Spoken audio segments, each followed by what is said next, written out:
Hello everyone, today we have new video review, and as you can see, this time we are going to check fresh release from Brengun. It is kit which is molded in 1/72 scale and it copies a helicopter. As you can see, it's written French experimental helicopter which was named as So-1221 Djin.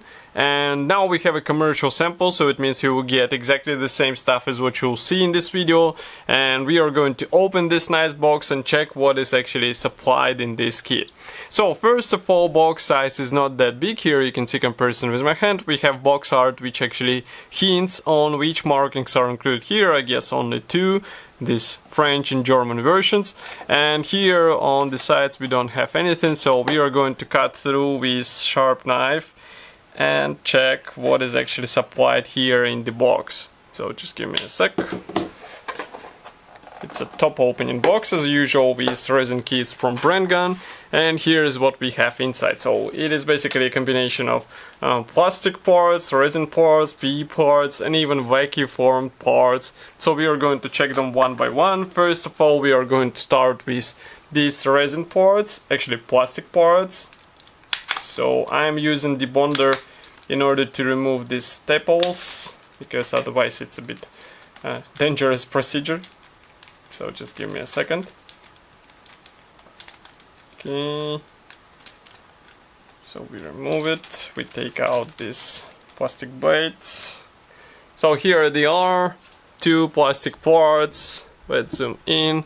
And as you can see, these are more or less straight blades as far as you can see. They do not have any sagging. Well, there is a slight sagging, but it's barely noticeable. And still these parts look okay, and I think with proper painting and weathering done, they should be a good addition to this tiny kit. Okay, next we go on with resin parts, and just not to waste time, I would like to show first this thing. So here we have Vacuform parts, and as you can see, this is a nose section of the helicopter, as well as side doors, which are clear, of course. And because they're separate here, they can be opened on the final model. That's really cool, but I think masks are not supplied, so you have to do everything with your own hands. Okay, and now we can move on to the plastic bag with resin parts. So again, I'm using the bonder in order to open it, so just give me a second. Okay, so we remove it, we take out all the resin parts, and now we are going to check everything one by one. So let's clean it a bit. Here we have landing gear parts as well as engine parts, so I will be placing everything here on the table so that you can see all the parts. Here is the first portion. Next we go on with more tiny bits. I guess these ones will be used for the tail section of this helicopter. Next we continue with special rod for the blades of the propeller, of the main propeller. Next we have another propeller blade. Actually, this is not a propeller blade, I guess this is a rudder for this helicopter, so it's molded as a separate piece.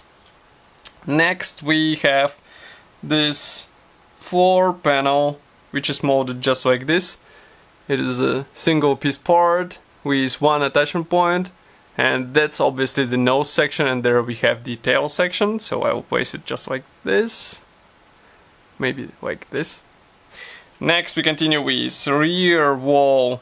As you can see, it is molded together with pilot and co-pilot seats, which is really cool because you won't have to deal with separate parts, but this frame is really thin, so be careful not to break it. And of course there is no surprise that we have small amount of resin flash, because on such parts it is impossible not to have it. Here we have tiny engine. Let's not forget that this is a 1/72 scale kit, so that's why it's not that big. Here you can see comparison with my fingertip. Okay. Next we have another simmer base which carries the same parts, and these are rails, as far as I understand, which will be used for the landing gear. So they are quite thin parts, so be careful while separating them. I'll place them here. Okay, and one more is here. so it's absolutely the same set of parts. Let's move them a bit. Okay. And why I'm a bit confused is that I'm trying to understand where these thin parts will go, but we will see in assembly manual. Here we have another rudder part, then one more part for the engine, actually for the drive shaft as far as I understand. And here we have really thin bits which will be used for the engine support, I guess. Here they are, and here is another rudder, which is absolutely the same. So yes, there is some resin flash around the parts, but it shouldn't be difficult to clean these parts.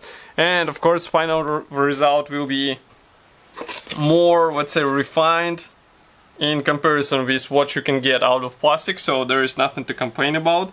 And in the meantime, I'm trying to open the second plastic bag, which is dedicated to PE parts, because obviously you can't assemble the helicopter only out of these parts. So that's why the tail section and also some of the subframes, they will be assembled out of PE parts. And that's really a funny kit, because in 1/72 scale you get all this material combined, and that's definitely not a choice for beginner. So if you're not sure in your skills, don't even think about this kit, because it won't be such a pleasant experience, and we can say it straight. Here we have decals, so they come from Extra Tech, so it's Extra Tech kit. Maybe some of you already know this kit, but printing quality looks fine, so I don't think there should be any problem. Here we have PE parts for the tail section and also for the main section, for fine detailing as well. Really nice quality PE thread, and I think that's a traditional product, so that's why here, by the way, we have the dashboard part. And why I'm mentioning it, because here we have dials for the dashboard, so dashboard will be copied with PE parts. Okay, and last but not the least is the assembly manual. So here it is. Let's zoom out a bit. Now you should be able to see it. So here we have typical Brengun brochure, which is printed in black and white. We have short history note, parts map, and paints chart, and of course website of the manufacturer where you can get this and other kits. And assembly process starts with a main cap. So as you can see, you will have to combine these Vacuform parts together, and it will be a really funny process, because as you remember, these parts, the side panels, they are slightly let's say raised over the surface, so you will have to cut exactly where you need it. And maybe if you want to open the door, you will have to cut off the door.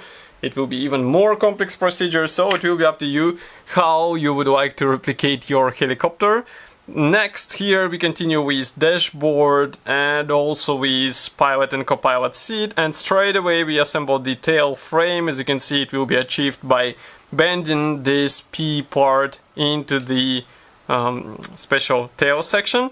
Next we continue also with this special superstructure, let's say, which holds the drive shaft, and also you assemble the landing gear rails. So that's why we have one part really curved. It will be holding actually these rails, and this should be really, I would say, tender model, so be sure not to break any of these parts, because there are no spares in this kit.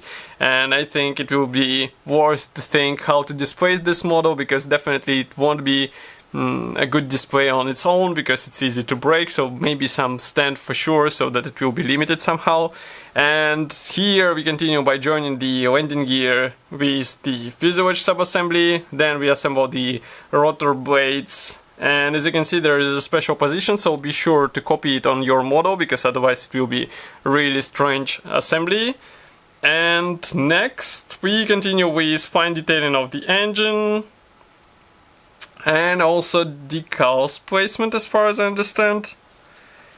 And here we have two marking options, and I think there should be actually more than two, because we have one from French Army, one from French Polar Expedition here, and another one from German Army 1958. So 3 marking options in total. And I think it would be interesting to learn more about this helicopter, because frankly speaking, I haven't seen it in real life, so it would be interesting to check the photos at least of this unusual helicopter type. So as I said, this kit is a May novelty and it should be already available on official Brengun website. It is written here, by the way. And if you like this video, don't forget to press the like button, and you can also write your opinion here in the comment section below. And of course I will see you in the next video review as usual. Thank you for joining me today, and bye!